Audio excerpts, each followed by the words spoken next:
Welcome to the Blueprint Podcast, where we throw out the old blueprints so you can become who you were always meant to be. I'm your host, Jason Smith, and if you haven't already, make sure you click the subscribe button and share this podcast with your friends on social media and tag me in it at JBirdFit. Today, I have a very special guest for you, Ciara Devereux. Ciara is a licensed psychotherapist, trauma, grief, and loss specialist, and public speaker based out of San Francisco. With a decade-long history in the therapeutic world, Ciara has done it all, from post-incarceration rehabilitation, inpatient treatment programs, addiction recovery, relationship counseling, to private practice. She continued to spread her knowledge and healing on platforms like TikTok, attempting to make self-growth accessible for all. Ciara, welcome to the Blueprint Podcast.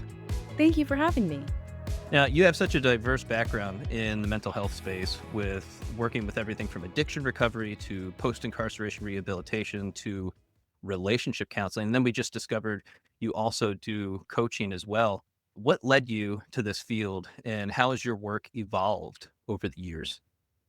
What led me to this field? I think, like most of us, the easy answer could be like, I'm just passionate about it. But the reality is, in order to be passionate about anything, you got to have a little history, A little lived and experience. a little bit of lived experience.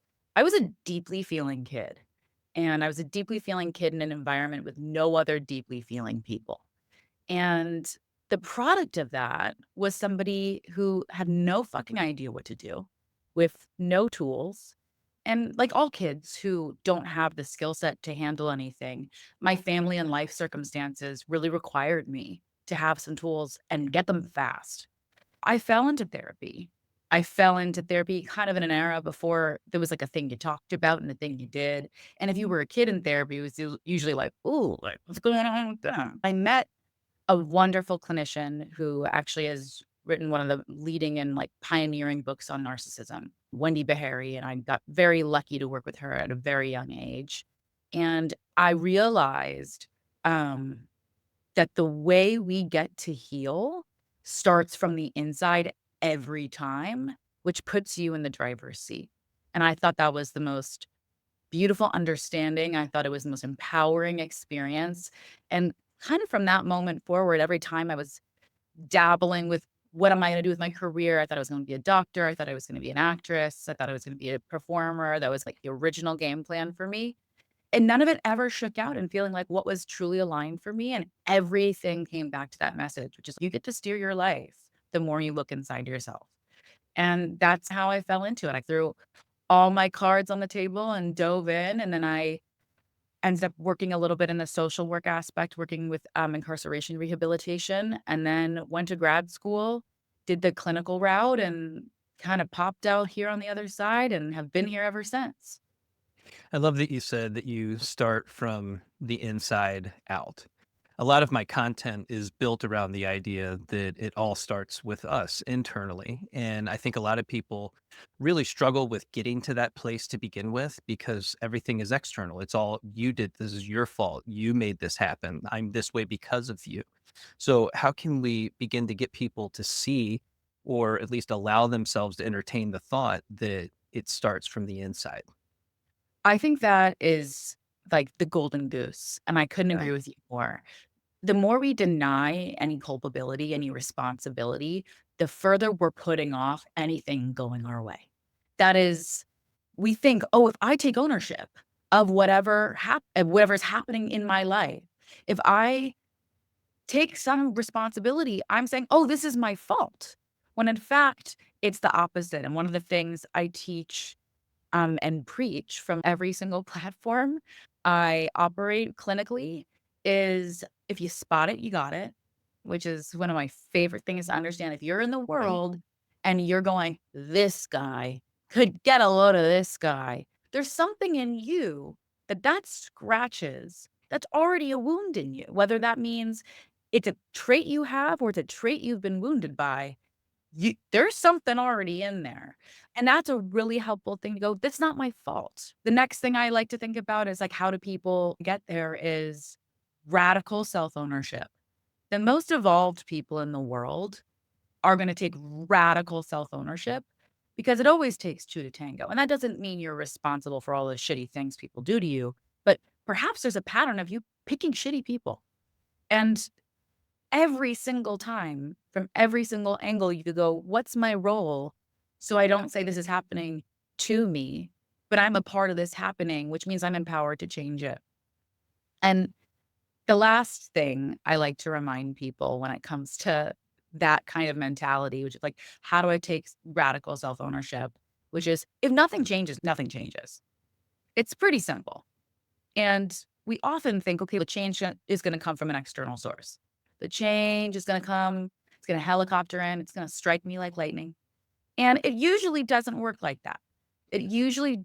Life doesn't usually happen like that. So if you want to get in control of the distress in your life, the pain in your life, the relationship distress you're experiencing, whether that be your own mental health impacting your life or the people in your life impacting your mental health, realizing if nothing changes and the only thing you have control over is yourself.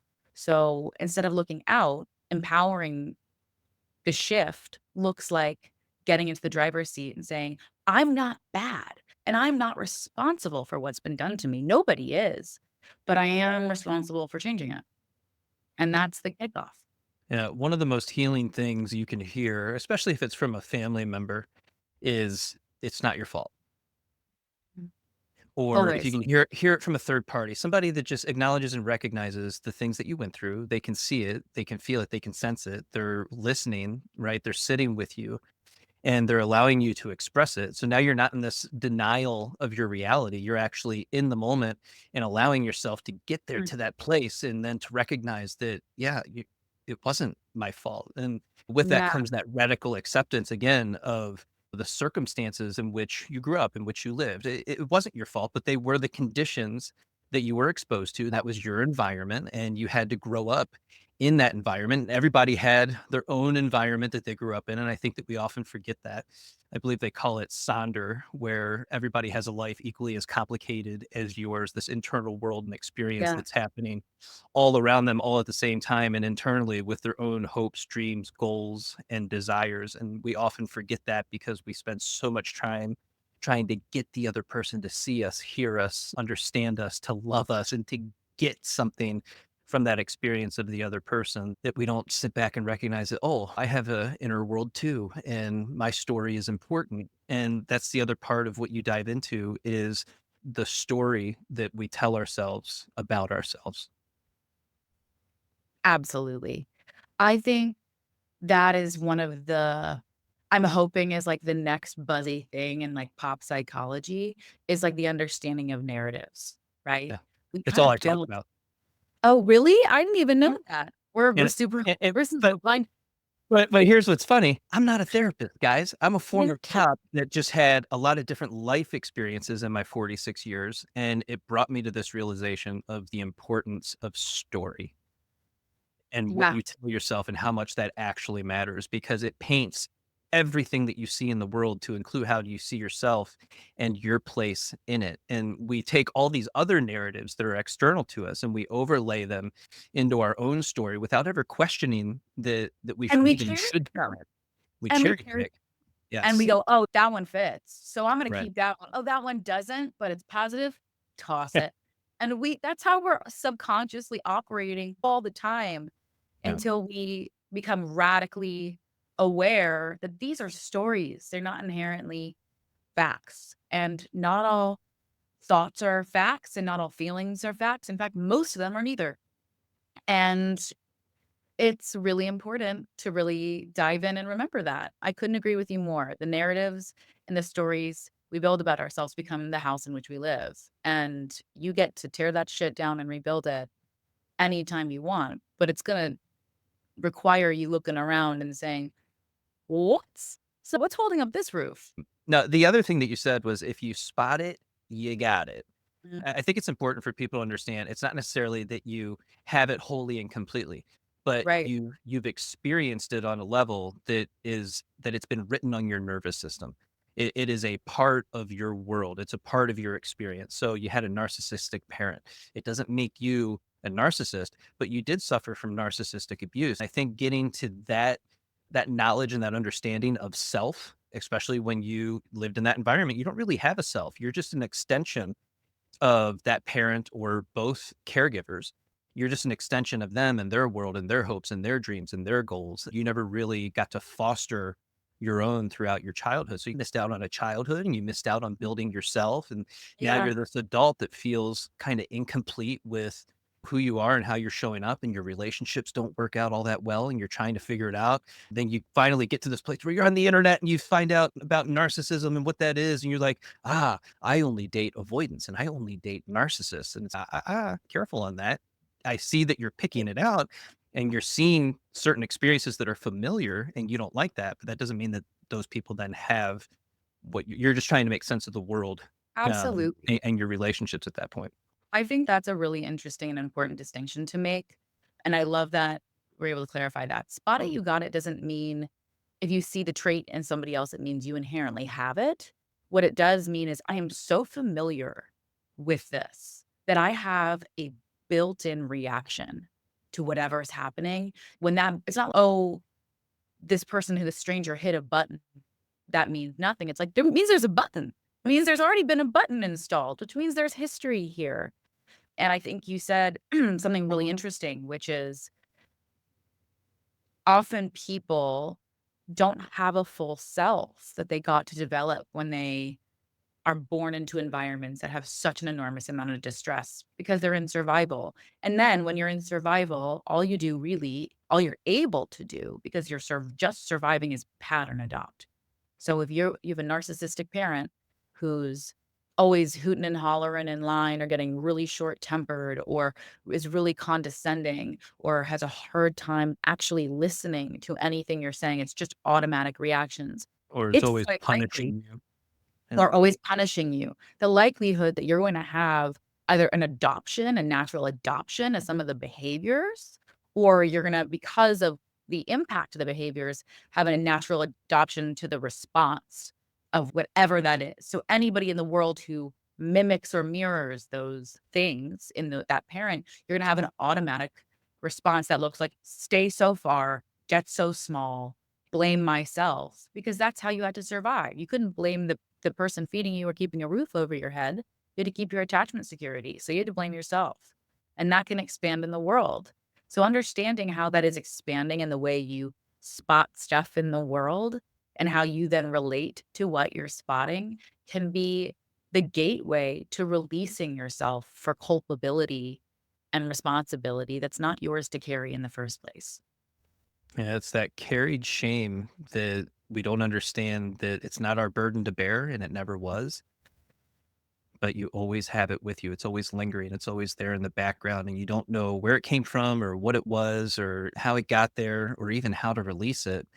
And it's only when you finally get to that place where you can finally breathe, like you're out of that environment, you've been out for a while, maybe life is good, you've got a job and things are going well, and then things start popping off for you.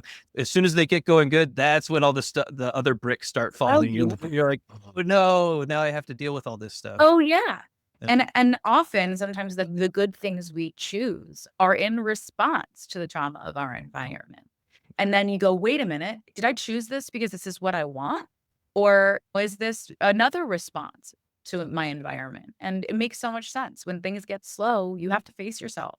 When things get good, you have to look at what's actually happening around you because you're not just in fight or flight. Or you finally feel a sense of internal safety and security to be able to open your eyes after keeping them closed and hiding and look around and see what's actually alive. Yeah, you said something really good there. Is this what I want? Yeah. I think so many people struggle with that. And so I get people that they want to come on for coaching or they want to have some sort of interaction via social media, and they're always looking for permission for something. They already know the answer, they already know the problem, they already know the circumstance. And it's pages long and it's on all the platforms, and it's just, I appreciate you guys. I can't go through all of those, but I understand where it's coming from. And it always starts with they just want me to give them permission to do whatever it is that they already know that they have to do. Yeah.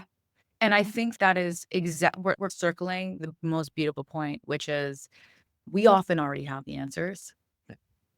They're usually right alive within us, right beneath the surface of our skin. And so much trauma and so much distress that people live with is in this inability to fully trust themselves, right? That's a really distilled down answer to, like, how does trauma manifest in fully functioning adults is the inability to fully trust either your reality, your feelings, or the validity of either your reality or your feelings. So even if you're like, "I believe that this is happening, and I believe that this is my feeling, but should I? Am I allowed to? Is that okay? Is that an appropriate response to whatever is happening?" And that for me is an indication almost often of a lot of early childhood trauma and relational distress and attachment wounds and really weighted narratives that are, like you said, rooted in shame. Yeah, it's so interesting because there was a time where I'm at work and people are saying no to certain things. And it's, wait a minute, your boss literally just told you to go do this and you're saying no? Yeah. Wait, you can do that? Oh, guess what? Then the answer is no, right? Oh, And wait a minute. I can have opinions that and answers and responses that don't look like just benefiting the other person? yeah, Fascinating. I don't Yeah, have and to that will abandon make me myself. I mad. don't have to give up. I actually have a choice in the Yeah, matter. yeah. Interesting. Super interesting how that all It, plays out. it becomes this huge wake up call internally because now you're tapping into your NO, but you're Mm, also tapping into your no, your KNOW, which is ultimately your discernment. And you're allowing yourself to look at people, places, environments, and situations a little bit differently from like a third party perspective. And is this good for me? Is this helpful? Is this unhelpful? Should I do this? And now you're like, wait, I have wants and desires too. What is this? And you've been living yeah. your life in this state of fight or flight, never knowing that you actually had all of this inside of you. And now it's starting to come out, and sometimes not at a snail's pace, which can be overwhelming. It's so true. I think understanding what shame is the primary way to get your nervous system to stop believing it's you. What is even understanding what shame is, by definition, is one of the most eye-opening things to people in the world. Because shame is the belief you fundamentally are, not you feel, not you behave, not I think sometimes, or I think often. It is I am, the belief that you have an unwanted identity that is unchangeable. Right? So I am bad. I am broken. I am defective. I am dumb. I am unlovable, right? Whatever those primary shame beliefs are, it's that this is unchangeable. This is a fixed quality and it's one I don't want to have, which means I'm going to build an entire internal ecosystem off of making sure I never have to touch this, nobody else gets to touch this. Or maybe it's the opposite, which is like all I am is this and I'm going to put this out in the world so everybody else can see it, which means they can't hurt me first, right? We're building an entire often when our shame is in the driver's seat of our lives, we're building an entire personality, an entire set of choices, an entire way of emotionally relating to others based on this shame belief, right? I've watched so many people who have this primary internalized belief that they're not enough become these overachieving, high performers, never stop, never slow down, highly unreceptive to feedback people, right? Where they're like, it's go or go, it's go or go nowhere. It's go all the time or I drown and die.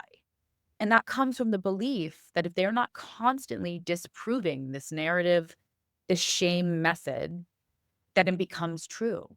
And once people internalize that's what's happening, the shame messages in the driver's seat of your life, you think it's who you are, right? And once we start dismantling that this is not a quality of your identity, this is just an experience you had as a kid that you bought into as a true story, a true narrative. And the moment we get to put this down, we get to look at who you actually are, which is none of these shame beliefs in the first place. Yeah, I think it's a really hard place to get to. And I would also put it on a spectrum because I was actually watching a Kerwin Ray video yesterday and he's talking about getting up in public speaking, right? And diving into how we make ourselves small, which is going to be rooted in a certain amount of shame. Like, I can't show myself. I can't be my full self. I can't be authentic. I can't share my opinions and be who I really am. Because if I do, that means the whole world and the people in my environment, they're going to actually be able to see me and know that I have thoughts and feelings and opinions and And they're goals going and to see me dreams and and realize desires. I'm Yeah. And it Yeah, comes down to that, and so then you make yourself incredibly small, and you never fully become who you're capable of becoming. That just piles on the shame for the rest of your life until you finally put yourself in that position where you allow yourself to become more authentic and break through that barrier, that self-imposed mental prison that you've put yourself into, that I can't show who I really am because I'll be abandoned, I'll be rejected. absolutely. I think that's so true. And I think there are so many people who are shrinking themselves, just like you said, becoming so small because that's the only option they've ever had. It is the hardest thing a person can do. Open that box of their own shame and suffering that they've buried below the floorboards because it is the most terrifying thing in the world to confront because you're really scared of what you're going to find when you open that box that you built an entire house of avoidance or a house of panic on.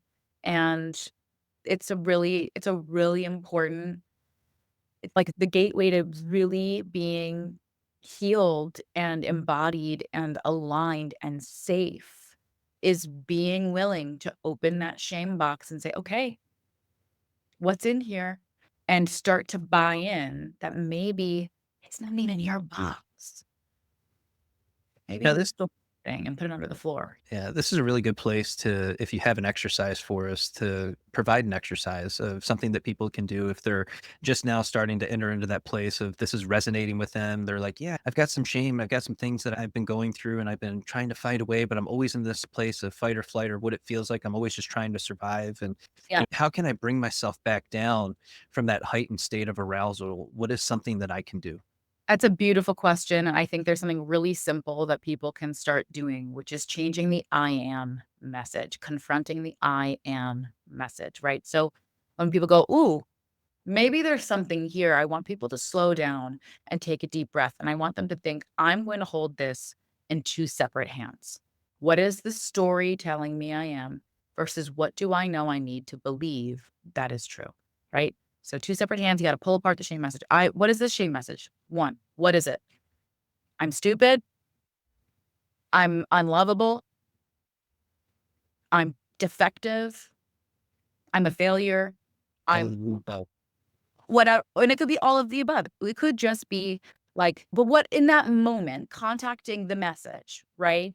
So if it's a friend or a partner or a family member is mad at you, or they're always like, look at this guy. Oh, Molly, oh, Mark, oh, Josh, classic them, right? The message then becomes, oh, I'm bad, I'm unlovable, right? The shame message is I am. Then you go to the I am message. So identify the message. What is it? I am X. And then you have to hold it in 2 separate hands. The message is here, you pull it apart, 2 hands. Visualize folding it.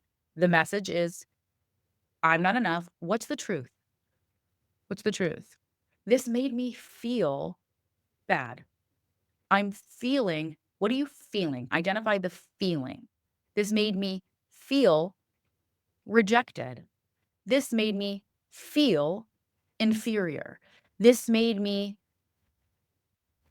feel sadness. This made me feel anxiety. And we do that because we then need to replace the shame, the I am message. Oh, I feel embarrassed, but I am worthy, lovable, enough, capable, anything, even if you don't believe it, which you probably won't if the primary shame message is blaring in your face, but you replace it with what could be true if that isn't real, right? If it's I feel embarrassed, rejected, neglected, not enough, but I am worthy, capable, brave, lovable, right? You start to reprocess your neural network to not buy in to the story. It becomes feelings. And if they're feelings, we get to take care of them.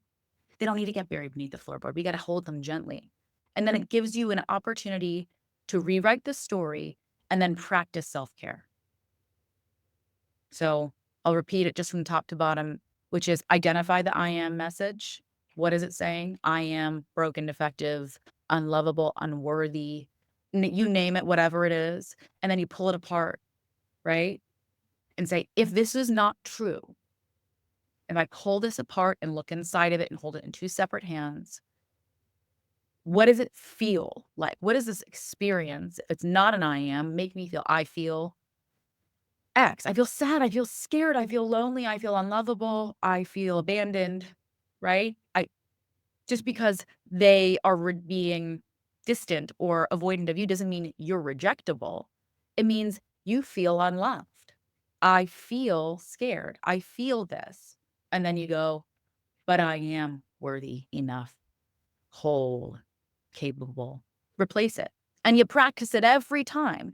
And my guess is the But same that's so two. hard. Yeah, it is. But if nothing changes, nothing changes. And that's the thing Right. I said at the beginning. So it's all hard. All of it's hard. It's never Yeah, not but gonna be, but choose your and heart. whatever you're not changing, You're choosing. choosing. Yeah. You're And choosing. and as cliche as that sounds, like, we hate that, but it's very true, and I love that you acknowledge that, you know, if you can shift it from I am statements to I feel, now you're identifying your thoughts and your patterns and your core beliefs, and you're recognizing that a lot of these things are just temporary moments in time, and it allows you, this is what I tell people, you acknowledge, you assess, you process, you integrate, and you release, and so we get to this place ultimately where you take that breath and you take that double inhale in through that nose, that physiological sigh, and you let it out. And you do that for 3 to 5 minutes. And all of a sudden, your physiological process begins to change. Your shoulders drop, your blood pressure goes down, and you begin to recognize that, yeah, I was activated in this moment, and that's fine. But I have this tool that I'm using with the breath, and then I'm acknowledging and using my brain now and rewriting my nervous system by changing the words that I'm using with myself. And I've developed a system. So now I feel more competent, capable, and confident in who I am and what I'm doing, and I can show up in the world just a little bit differently because I took the time to do those things. And like you said, yeah, it is hard, but life It's isn't awful. easy, and it's not Oh, supposed to be. awful. Doing Yeah, brand new scary things, it's like jumping off a cliff without knowing if you got a bungee cord, right? Because you've never done it. You and don't know nobody what ever you showed you. no one ever showed you, and it's not your fault that you don't know. It's and that's the thing you're saying is people are like, "Well, must be because me not knowing must be a fallibility of mine. It must be a character defect that I don't know how to do this." And the reality is almost none of us know how to do that, which is when we talk about the future of mental health. I'm like, "Oh god, like we all know we got taught how to change a tire and we got taught how to scrub a bathtub and we get taught how to do all these things, but we're not taught how to self-regulate or identify our feelings or any of that, and that's gotta change. But until then, until society and parenting and our social networks help us build that, it's gonna be our job to say, "Okay, this is a skill set I need to learn. It's not my fault I don't have it, but I'm gonna have to do some scary shit to come to it and have it sit in my pocket." And that's the work. Yeah. I feel like for probably the past 50 years or more, it's basically been put your head down, do as you're told, be a good little boy or girl, don't deviate from that, and we're not gonna Yeah. have any problems. And And don't feel about it either. yeah. Yes, Yeah, and don't feel about it. Exactly. yeah. Now, you're Uh, also sorry, did you have something? no, I was gonna say that's just exactly right. That's exactly it. Just put your head down. That teaches you how to not feel. Now, to shift gears, you also specialize in trauma and grief. And so we're giving you guys a whole bunch of stuff here on this podcast to go through, and we're taking through a journey of self discovery and what that looks like. But these are two deeply complex human experiences. What are some of the biggest misconceptions people have about healing from trauma and loss as it relates to grief? Oh, that's my favorite question. I love that question. What is like, the greatest misconception about it? That it's going to look like anything you've ever seen before. People are like, "Okay, Google the stages of grief. What Yes. are they? Let me see what the 7 stages of grief are going to show me." And then when your internal experience delineates, right, and has its whole own network, you go, "Oh, I'm failing at grief. I'm doing this wrong." The biggest misconception there is, in my opinion, about grief and grieving is that there is a way to do it. There are patterns, right, of course, that we can trace with anything, but it's a really messy, non-linear road. And trying to measure your own against somebody else's is almost always going to leave you feeling a bit crazy. Yeah. Grief is crazy making. So I would say that. And my second is that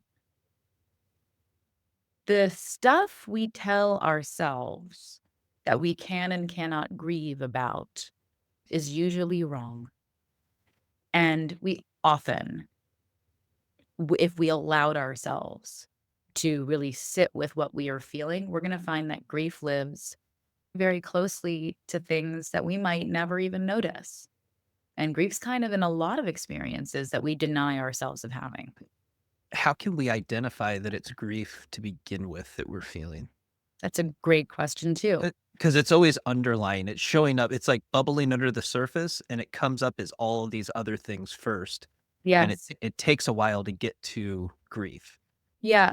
So I don't know if you've talked about this, but anger as a secondary emotion is a thing I try to really help people to identify because I too think it's a really helpful practice for identifying grief emotions.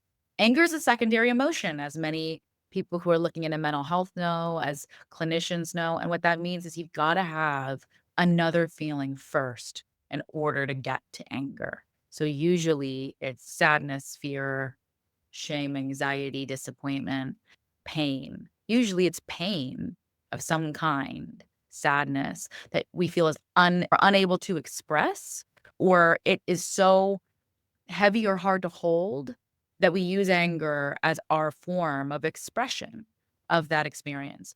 And often, once we start identifying anger in ourselves, we're able to start identifying the other emotions. So usually that's an expression, behavior, reaction that does not feel aligned with our internal experience or who we are. It doesn't feel aligned with who we are. It feels dissonant. It feels, for example, if you're really patient, loving, you adore your kids, you adore your spouse, or you adore your friend, and you are noticing your fuse is this big and you're having these enormous reactions, or you're feeling combative, or even you're feeling really deflated or really disengaged, which is also could be a sign of anger. Being able to start spotting that, going, what is that? And the same way we do that with anger, we can do that with grief. And grief is usually and almost always about loss of anything. It doesn't need to be life. It doesn't need to be a relationship. It can be dreams. It can be about a fantasy that we had that got poofed away. It can be All about of those expectations will get you. expectations. It's And always the expectations that'll get you, right? And that means we this is how it's supposed to be. this is how it's supposed to be. And when we have to grapple with the fact that it's not that way, Uh, there's often no playground for those emotions or dance floor or conversation network. We're not really allowed to have it. So then it sits beneath the surface and mingles with the rest of our feelings and it comes out in an expression. Grief is often expressed in ways that don't feel aligned, just like anger. And so the stronger and more capable you get at identifying, like, ooh, I'm mad right now, or ooh, I'm angry right now, you're going to get that same skill set built around, ooh, this might be grief. Because I also feel like grief can be a primary emotion, but it's expressed like a secondary emotion. yeah. And it all goes back to what we started on, which is story. Story. Yeah. It does. It's crazy how it all circles back. No, and it does. And it took me years of going through my own stuff to get to the place where it's like, oh, I tell myself a story about things and stuff in life and the world and my place in it. And so that's how Mm, I've developed my content to produce it that way so that people begin to understand, like, oh, I could actually start asking myself questions when I start to feel some of this stuff and try to pinpoint where this is actually coming from. You begin to realize that your values or your standards or your boundaries have been crossed. And so there's a little bit of righteous anger in there. And yeah. it's okay to have that because there's a moral standpoint that has impacted you at this point. But then you have to go just a little bit deeper underneath the surface to get to that next place. Spot on. Going deeper beneath the surface is the way through all of it. And we have to get comfortable putting our goggles on and go swimming in the deep end. And who would if you've never jumped in the pool? who wants to actually look at themselves and then take ownership and responsibility and accountability for the way that our life pans out? It's just much easier, and a little bit of laziness to just be like, "Psh, it's everybody Well, else's fault." I'm gonna push back on that. I actually disagree. I actually don't think it's easier. I think that's a story. I think that's a story we've all bought into. I do. I don't think it's easier at all to close your eyes and point out. I actually think that we tell ourselves that it's an easier thing to do. I think we are so unpracticed at looking inward. And just in the same way when people say, "Oh, I'm a bad runner. I don't run. It's so much easier to walk slow." In some ways, our bodies were built for that. Now, and I don't say all people all the time and everywhere, you don't run 40 miles a day and you're going to start hurting yourself. The same way if you sit so deep inside the trenches of your just distress and get to know it all the time and only look inward, you could get hurt. But you need to be able to have contact with reality as external to yourself.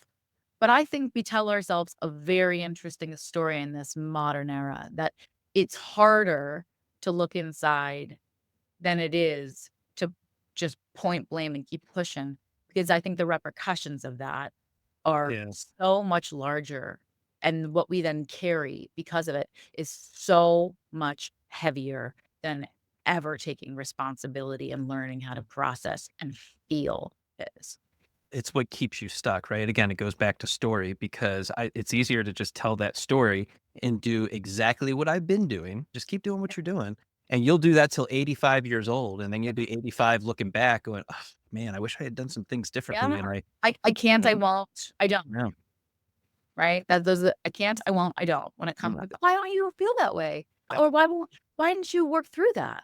Or why don't we talk about that? I can, I won't, or I don't. And those things keep you really stuck. Or they can't, they won't, they don't. So I'm not going to engage with them about that. That those messages keep us paralyzed. They keep us cemented to the thing that we're trying to break free from. Yeah, and I think if anybody's looking to get anything out of this podcast, it is to allow yourself just for a moment to think about allowing yourself to be more authentically you, who you are, and show up in the world as that version of yourself so that you can begin to understand and tap into those feelings in the future of actually being more of who you are, who you're capable of becoming, to release yourself from that mental prison. Because that's exactly what we're talking about here is this prison that's been made by your thoughts, feelings, emotions, and core beliefs that we've been stuck in and that we stay in. Because to identify and begin to work through some of this stuff, it becomes this mountain that is so impossible, right? The mountain is you. And The mountain is you. Love it. Said. yeah, that's Brianna Wiest. I can't take that. But Okay. We'll say that's we're using it. yeah, that's the name of her book, which if you haven't read the book, guys, that's Have a it. really good one to dig into. Amazing. Now, I do Love want to touch on addiction and recovery for a little Yeah. bit since you did post-incarceration rehabilitation, and I'm sure those all combine with one another. What are some of the most common emotional and psychological roadblocks people face when they're trying to rebuild their lives from that perspective of addiction recovery? I think the roadblocks are actually, and I try to remind people of this, not dissimilar from any other roadblock. It just is the story we build around the roadblock itself. So, what are the most common?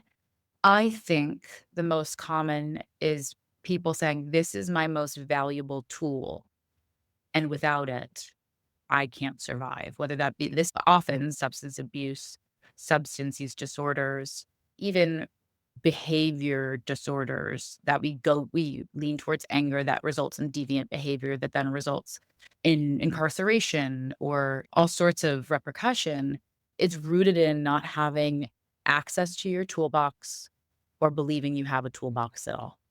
So the roadblock people run into is saying, yeah, of course I'd love to not be doing X, Y, or Z or using this. But the amount of distress I'm in is too big and I don't have any other tool to use it. I have no other tool to utilize healing. I have no tool to sit with this discomfort. There's no way out but this. And so I think the biggest roadblock is going to believe or changing the belief that this is a tool at all. Right? I think the biggest roadblock is believing that or changing the belief that the substances, the behaviors, the patterns that allow you to escape your distress is actually harming you, not helping you. It actually maybe was never a tool at all. You thought it was an escape hatch, but it was actually just a trapdoor that locked you inside a pain for longer. And I think shifting that, really believing it's buy-in. The toughest roadblock is having buy-in that the thing you're doing is actually an escape hatch or a tool at all. It actually is self-destruction. It's actually a trapdoor. It's actually shackles. It's actually a weapon that you use against yourself. And you have to really believe, I think, that this is not the magic you thought it was, and get real honest about what it costs you more than what it gives you. That's good. Yeah. So then how do you feel about once an addict, always an addict? How do I feel about that? It's a common statement that It's gets a made. common statement. It is. People love I think I find it extremely unhelpful. I find it extremely unhelpful too. I'm like, "But what do I think about it?" I think there's something to be said about people who have brains. We've seen the brain scans, right? They're all over. If you wanna look it up, you can see what addiction does to a brain. It literally changes the composition of your brain and the way you receive dopamine, perceive, your pleasure centers of your brain change, how you perceive and receive information changes. All those things are true. So, do I believe that addiction change? It's in you. It lives in you. Yes and no. I think certain brains are wired for certain things, but I don't believe once anything, always anything about anything, including this, about any single aspect of your identity or behavior, including addiction. I think belief makes things real in a way that we need to understand is not just a woo happy, sweet thing to hear. It's not just a phrase, but it's a reality, which is your thoughts and your feelings and your beliefs are the house in which you live. So if you say, "This is not who I am, this is a part of my experience," you're not even an addict anymore. You're a person who's abusing substances and knows that it doesn't work for you anymore. Now, sometimes I think within the addiction community, people really find camaraderie and support by being have it with a label that they can live inside of. Say, "This is who I am," and I'm gonna find other people who get it because I feel othered and I don't feel seen, and I don't feel like I'm welcome in the like, with the normies. And so I think it is sometimes a label that people slap on themselves to feel like they have a tribe. And I love that there's community and camaraderie, like misfit culture. People being like, "I'm a misfit, and or I'm gonna hang with the other misfits because that's the place I belong, and I don't belong with everybody else." Because that's really all we're seeking is a sense of belonging at the end of the day. So I think that once an addict's always an addict, no. I think that there is it's about a label and identity that I don't think is helpful in many ways, but I also wanna be careful and say because I don't wanna be like, "It doesn't work for anybody calling yourself an addict," and if you it's a pigeonhole, because I also think being able to identify with a part of you or a behavior or a piece that feels so harmful can be empowering, and you can find community in it too, but no is my very that was my very long answer to no. I So don't. I think I can bring this together though. It's a tool and a story that is helpful for a period of time and season in your life. So Absolutely. so if you're just starting the process, right? You're diving into it and you're like, "Hey, you're like me. We should be in this community. We should Yeah. be able to interact with each other And and you just." see you see Yeah, me get a thing that I thought was ungettable. right. So different, so othered. Yeah. And I always liken this to the people that are the anxious attachers and the ones that are obsessed with narcissism. They get into these online communities on social media, and you'll see them. It's 200,000 people deep, Wow. 400,000 people deep, and just nothing but comments. And they've been in there for years. You have to get to this place where you begin to look at that and say, you know what? this started out as something a little bit more pure. I was confused. I was frustrated. I was hurt. I had mixed emotions. I had all this stuff that was going on inside of me and I didn't understand it. And this provided me a pathway to begin to Yeah. understand what all of this is. But then also understand myself a little bit in that process, but then you get obsessed with it. It becomes like this habit, habitual thing that you do over and over again. And then it just becomes who you are. So now you've shifted into this other place that you never intended to be with to begin with. But again, you felt seen, you felt heard, you felt like you were part of a community. And that's really hard to let go, especially if you don't have a good support system out in the real world, which is always that first line of defense. I always remind people, please make real friends. Novelty is king. Go get into groups, church group, I don't care what Oh it my gosh, is, or run totally. club, like Find people, find something. community. Yeah, real Totally. people. Totally. I think that's so important what you just named about the community aspect of distress, including I like the likening you did with certain attachment distress to addiction, because I think there's some real overlap here. Yeah. And I also think it's really interesting because when people go into those communities, they're desperate, whether that be go into addiction support groups, whether it's you're getting sober, you're going to AA, or you're going to Al-Anon, or you're going to I'm recovering from being with a narcissist support group online. You're desperate for someone to say, I see you and you're not insane.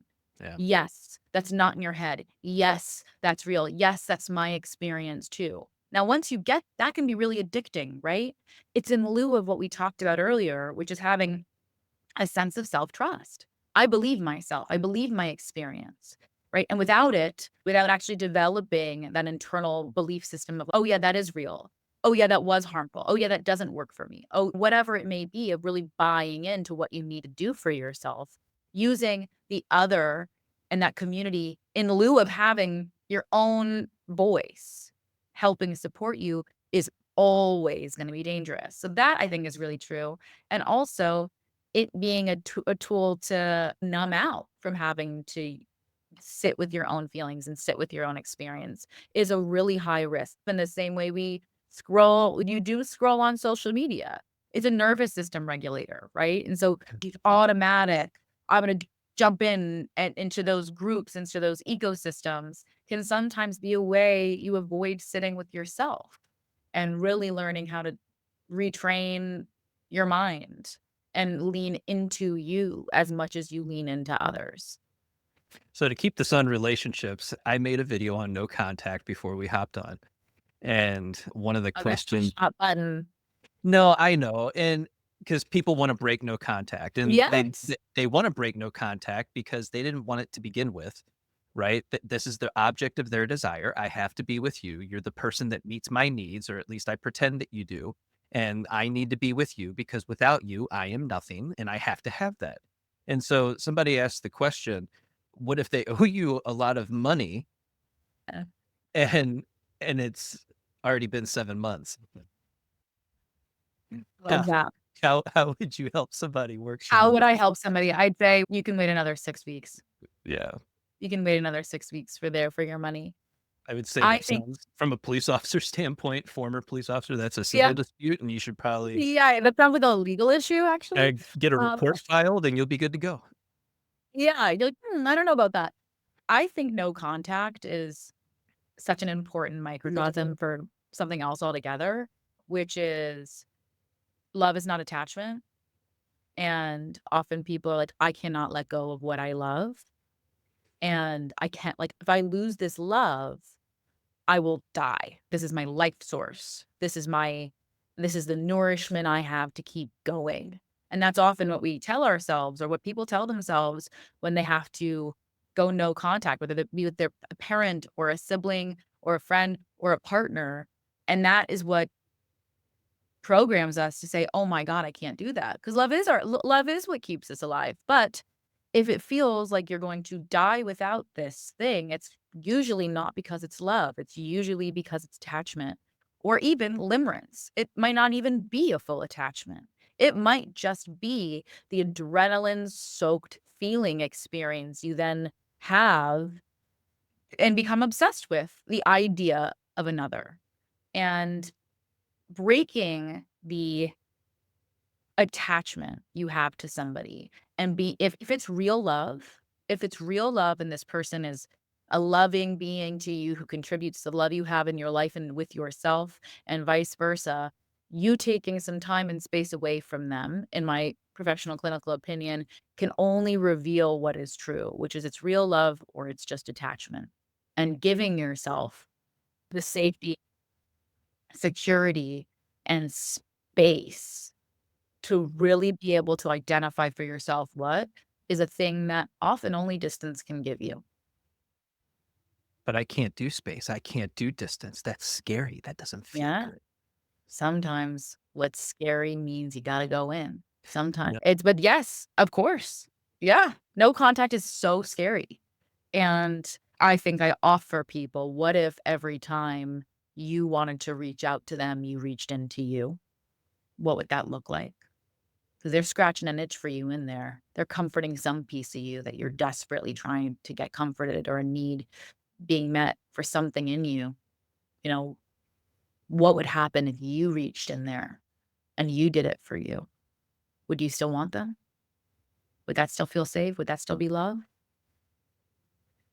Sometimes even thinking about it, even just going, what is it? Or what am I trying to get met? Or could I? Or what's that even about? Could make you go, oh, maybe I don't feel that like magnetic thing in the same way I did 7 seconds ago. So since we've been talking about relationships, what is, and this is so popular, and if you've seen my social media, I do a ton of humorous memes on I I anxious know.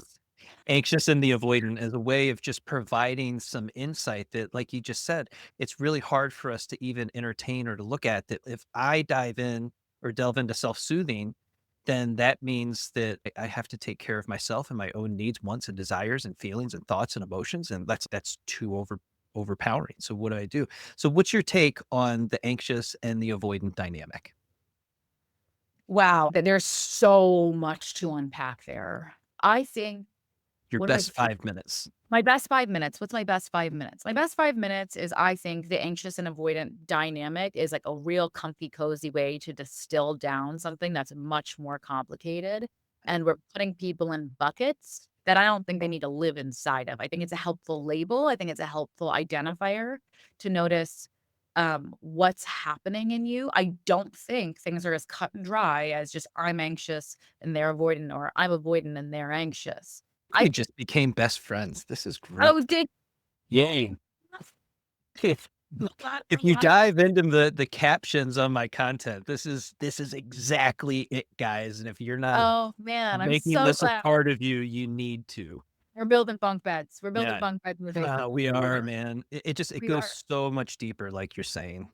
It is. It's so much deeper. And I often a thing I love to really point out is, if you are anxious in every single space of your life, this has nothing to do with the avoidant partner. If you're an avoidant and you avoid emotional distress, intimacy, connection, healing, vulnerability in every space of your life, this is not about the partner. This is about your own trauma responses. We don't even need to be looking at them. Now, if you notice, ooh, I was a really stable, secure, healthy being before I had this relationship, and now I'm swinging one way or the other. Again, yes, that's something about your attachment distress, sure, but it's about the relationship dynamic, right? There's something about this that is not safe and healthy for your nervous system in its totality. It doesn't mean it's inherently all bad, right? Not everything's all bad, and it doesn't mean bad people, or it doesn't mean they're bad people, and it doesn't mean it's not for you, but it also doesn't mean it is.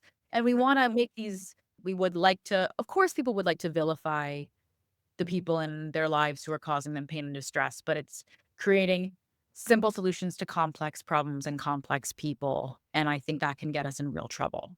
So, what do I think about the anxious and avoidant thing?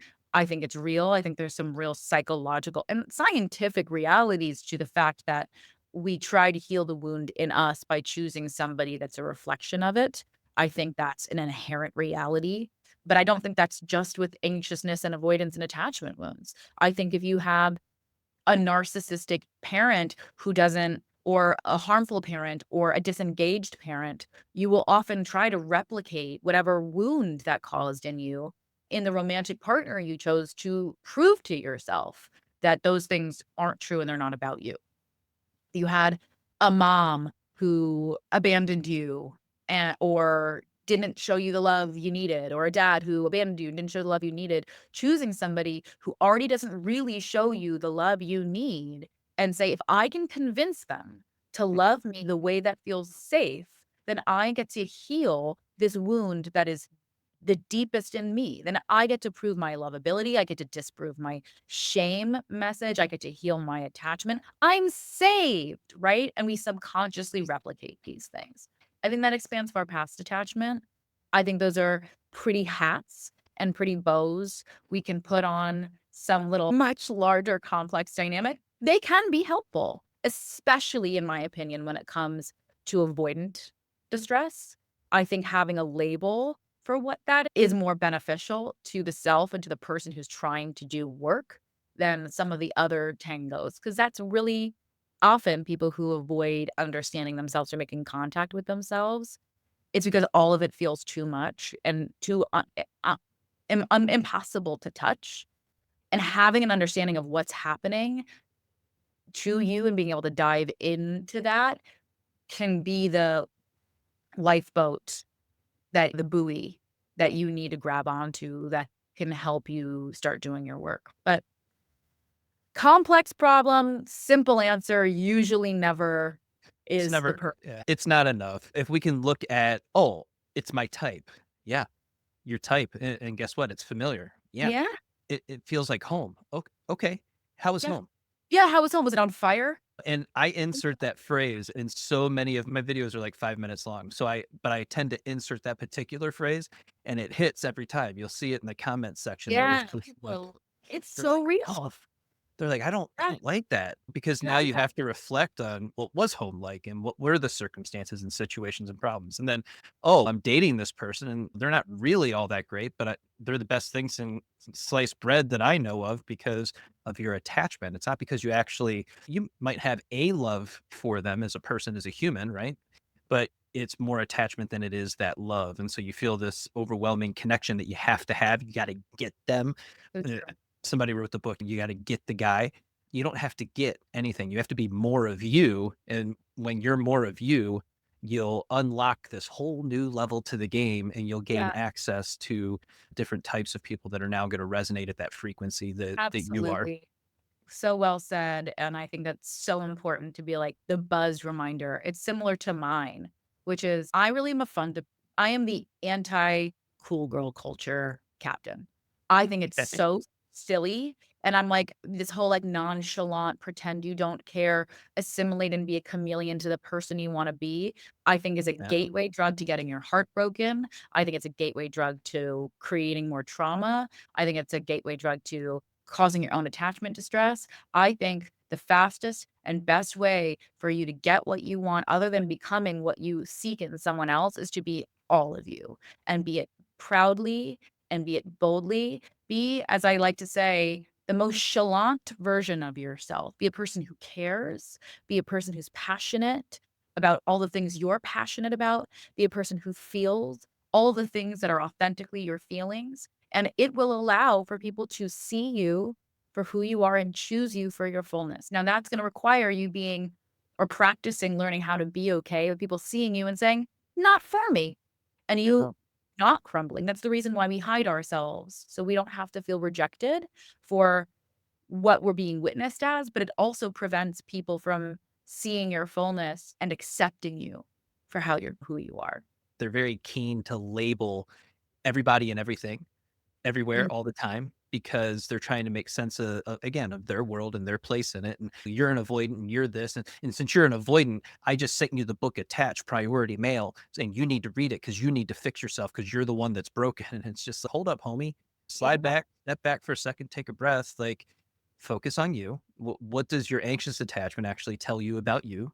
And Yeah. what can you glean from that information? And then how do you show up and integrate yourself into relationship? And we can just go down this whole rabbit hole just on you, the individual. But again, it's easy, right? It's easier to just take the book and say, you're the one that needs to fix yourself. I'm good. Yeah. Because I feel more feelings than you do. Is you I think that there's again, it's like a complex problem that we're trying to keep real simple, which will never work, will not get all the answers. So I have an enormous amount of as an anxious human being in general, I have so much compassion for a person who's anxious or in distress, trying to find a way to not be anxious and in distress, right? That's your tool, which is to try to solve by doing.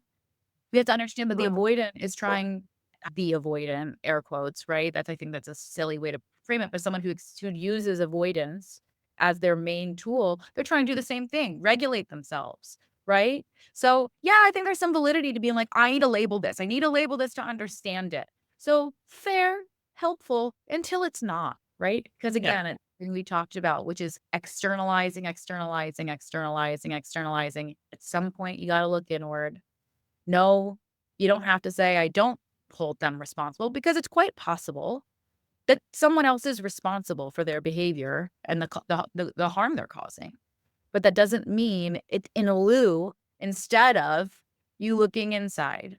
Two things can be true. You can send them the book. And then you know what you got to do? You got to put your phone down and you got to go for a walk and journal about what you're feeling. Come on. It can be both. Yeah. It can be. I don't Got it. think you need to. A walk can change so much. Breath It work, does. like you said, regulating your nervous system can change so much. Journaling can change so much. Dancing it out can change so much. Instead of just responding, whether that be shut down to respond or overreach to respond, what would it be like to slow down and be with yourself first? I tend to interview people who are more disruptors in the space of mental health, and they're looking at things just a little bit differently than it's traditionally been done. They're looking at the DSM-5 and asking themselves, is this helpful? Is this unhelpful? And of course, they're leaning more towards it being unhelpful in a lot of different ways because of the way that it's being used. So I'm curious what your thoughts and feelings are on the future of therapy, on healing, and of course, what's been more popularized, self-healing. I think that I'm in the same camp as many of your disruptors, which is pathology is only so helpful. Yeah. We can pathology, diagnosing something, labeling something is only so helpful if we're not going to look at the cause, if we're not going to tend to the why. I think the future of mental health, I think we're on the frontier of what's going to be a radical new era of people realizing that this is actually in their control. The same way that people's biohacking in the industry that has become so expansive around health and your biological age versus your real age and all these nuances. I think we're going to start realizing that the power is right here. The power lives within us. And I think mental health language is going to start being incorporated more in our culture and our society. My deepest hope is that people start getting a whole lot comfier talking about what's actually happening inside of them instead of avoiding it, evading it, just like we talked about our parents' era being like, feel nothing about nothing. I think we're going to move to a different era. My hope is that all the men, particularly in this world, realize that feeling and understanding their feelings is the greatest strength you can ever have. Strength does not come from being strong, as every man knows when it comes to fitness and grit and career and achievement. It comes from overcoming the things you never thought you could. And that is an embodiment within our Doing the hard things. doing the hard thing. And that is the Yeah. American dream, right? That's the American culture identity, which is like, we go, we achieve, what can't we do, right? And if we're going to say that we're this great nation, the next frontier of that, of doing the hard thing, is learning that feelings aren't so ugly. Feelings aren't un- unstrong, and feelings don't make you weak. In fact, being a person who can sit with the hardest, most complex, heavy, painful emotional experiences in the world are usually the strongest. And I can't wait for that to be a belief and an understanding integrated into our culture, into malehood, into masculinity, particularly. I think that becoming a thing and understanding emotions, allowing room for them among men is going to be the frontier of evolution for our country and for our world and for our future. Yeah, I get that. It's so interesting because I recently, you opened up a little door here on this, so I'm gonna give my 2 cents. So when we talk about men and emotions and being able to see, understand, process, and to know who you are, where you're going, what you're doing, and the why behind why you're doing it, I think there's often a misconception that, especially in today's society, where they want men to feel and act more like women, Mhm. and that's not what we should be asking for, because when you recognize there's a very clear difference, especially because and it becomes much clearer when you get your testosterone right. I went through some medical stuff recently, found out my testosterone was like 163 and Wow. super low, but I'm fit. I take care of myself, but I knew something was off. I wasn't feeling right. This had been going on for 3 years since my shoulder surgery. Like, my body just never bounced back and recovered. Couldn't figure it out, didn't know what was going on. Went Mm. through all this other stuff. They're like, "Oh, it's B12." Okay, so I take B12 shot for a year. Oh, it makes me feel a little bit better, but I'm still tired, I'm still lethargic, there's muscle wasting. Like, what is happening with my body? So then I finally get the testosterone done, figure out it's low. We get it up to a normal range. And then all of a sudden, there's this shift at about 4 months in, 3 to 4 months, where your brain goes back to normal. And you're like, oh, yes, like this is good. I want more of this. And you just feel so much better. And of course, I did Tone God Ali, Fedosia agrestis, and tried to raise it naturally with food and exercise and sleep and doing the right things. And I'm not saying go get testosterone shots or anything like that. You got to do what's right for you. This isn't medical advice, but I can tell you there's a shift in the way that you operate, the way that you think, and actually in your level of assertiveness.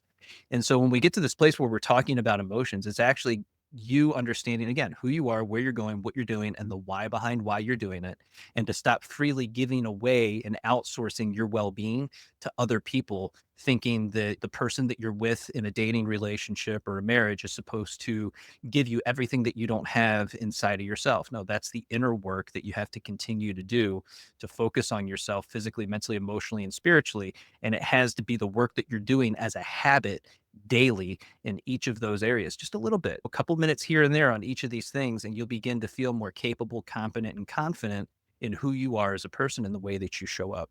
And then, I'm of course, there's all these other side things that happen in your relationships because you're doing those things. And that's the work. And that's what people should be looking for out of men currently. I could not agree anymore if I tried. While I do believe there's something to us all having a common language, the male and female brain is different. There are It's different different. hormones happening Yeah. there are different hormones happening in different bodies. So I think that this is my addition to agreeing with what you're saying, which is even if you are a testosterone full being, you are a person with all your male hormones and all your masculinity and all the things that come with it, you still have feelings and you Yes. still have emotions. And in fact, having some of those deep masculine traits and experiences and hormones and behaviors are going to elicit even more feelings, and all just cracking them up to be something you throw away or something you don't deal with or you just act on rather than feel about is going to prevent you from being all of you, regardless of what the feeling is. And if you want to really, people love to talk about success and empowerment and drive and achievement. If you want, as a man, if any man wants to be the highest achieving, highest value, most globally competent version of themselves, being able to speak every language of yourself, including the language of feeling, is going to allow you to achieve that. Yeah, there's another side thing here because people really they want to push on that vulnerability piece where well, men need to be more vulnerable. And here's my pushback on that is you have to look at the other person that you're with and look at the family of origin and to see how they grew up, how they were treated, how they operated, what's familiar, what they had as consistent or inconsistent in their background and how they built relationships, how some of their other relationships may have ended if you know that information. If not, you can use your current status with your relationship to be able to understand that whole person that you're dealing with that's across from you and begin to understand their emotional capacity. And because we talk about vulnerability and they misunderstand it as, well, I'm going to trauma dump on you. And then there, Mhm. I was honest with you about everything about me, and now you know everything, and it's like you overwhelm the person, and then they go on TikTok and they make a video about the icks. Yeah, And so that's a that's huge ick. interesting. Yeah. Yeah, it's really, I think, learning what vulnerability means and what being vulnerable actually is, especially among men, I think is a game that needs to be played among men. I think the epidemic of loneliness among men in this world is enormous and real and something that needs to be talked about. And we can talk about vulnerability or emotions in romantic relationship, but I think it needs to start before that. I think we need to be talking about vulnerability with men among men and finding ways for not to not even trauma dumping on each other, but finding, just like you're saying, like male, female, men with men, like learning how to be vulnerable. I feel scared. Now, admitting fear is not a non-masculine trait. In fact, the strongest thing a person can do is allow for their that's why men walk physiologically, biologically, the most confident men walk broad-chested. They have an expansive, broad shoulder stance, and it's because they're exposing all their internal organs that if they got attacked in the world, they die instantly. It comes from a trust that they got themselves, that they can protect themselves, that they are safe among their community, that they're assessing who's safe accurately, and they're assessing accurately their own ability to protect themselves and trust themselves. And the same comes for your mental exposure, your mental stance, right? If you're able to practice being open and honest, and also still stand by your conviction that like you're safe and you're strong, even if you're exposing your vulnerabilities, the things that if someone really wanted to come and poke and cause harm, they really could do some damage. It's a practice, right? Um, Wearing armor doesn't mean you're strong. It actually means you're shielding yourself from something anybody can touch. Real strength looks like knowing you can have that exposed and you trust yourself, you trust the people you're associating with, and you know that you got you. And that's going to allow you to feel so much more safe and held. I think that's the practice, right? Learning how to expose the vulnerability among people you trust, especially men. That's the practice. And like learning to be like, I'm sad. I'm scared. I'm overwhelmed. I'm disappointed. And someone going, yup. And you go, cool. I know you feel that way. You know, I feel that way. And you still see me as a fully competent man. I think is a thing that I'm hoping is the next frontier of evolution as a culture and among even social media. I want to see men talking about male issues with men more vulnerably. I think it's the next coolest thing we can do. So this is my men's group. It's called the Antares Society, and we run for 12 weeks, just started last week. So if Awesome. anybody's listening, there is a Discord that is free that you can get at the link in my bio for any Yeah. guys that are out there who are struggling. And of course, we recognize that the ancients had it right, and it comes down to know thyself. And when you can do that, you can navigate the world pretty effectively. Ciara, tell everybody how to reach you. Real Talk Therapy on TikTok, and I'm Real Talk Therapy _Ciara on Instagram. And if you feel like you want some coaching, I don't take any patients through TikTok or Instagram, but I always take some coaching clients. If you have any relational distress, how do I get to where I want to go? How do I figure out who I want to be? Or I realize I'm not who I want to be and I want to know how to get there. Come find me. I take coaching clients. Shoot me a DM and we'll see what we can make happen. Ciara, thank you so much. Thank you so much. What a pleasure.